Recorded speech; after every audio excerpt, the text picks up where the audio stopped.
जानिए क्या है एनएसए। दिल्ली के जहांगीरपुर में शोभा यात्रा के दौरान हिंसा को लेकर 5 उन लोगों के खिलाफ रासुका यानी एनएसए लगाई गई है जिन्हें पुलिस इस मामले में साजिश रचने, उकसाने और हिंसा करने की दोषी मान रही है। वैसे रासुका को लेकर पहले कई बार विवाद भी हो चुके हैं। ये बहुत कड़ा कानून है।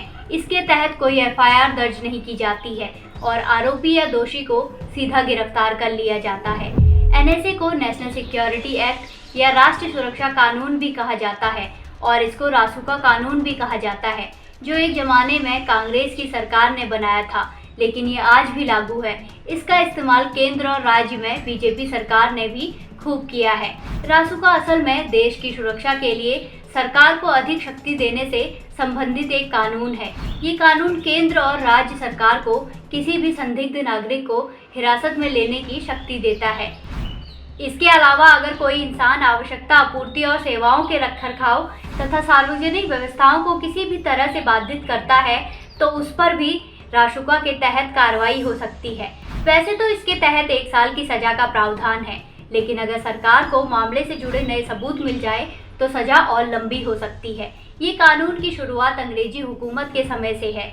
बंगाल रेगुलेशन 3 1818 के तहत अंग्रेजी सरकार किसी को भी बिना किसी कानूनी प्रक्रिया यानी जांच से गुजारे बगैर बंद कर सकती थी। ये एक बड़ी ताकत थी जो हुकूमत के खिलाफ बोलने वालों को कम से कम कुछ समय के लिए चुप कर पाती थी।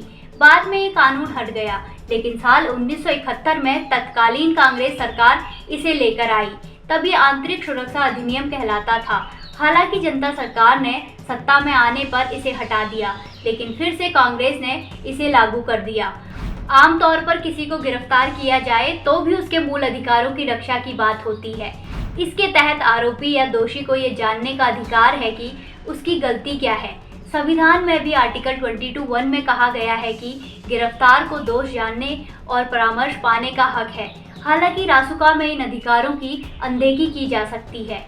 इसमें गिरफ्तारी के समय नहीं बताया जाता है कि असल में किन आरोपों या कामों के लिए गिरफ्तारी हो रही है। कोर्ट में भी इसकी सुनवाई आसानी से नहीं होती।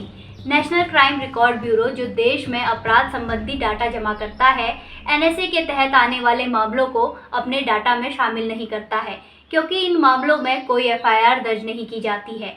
ये भी एक बड़ी समस्या है।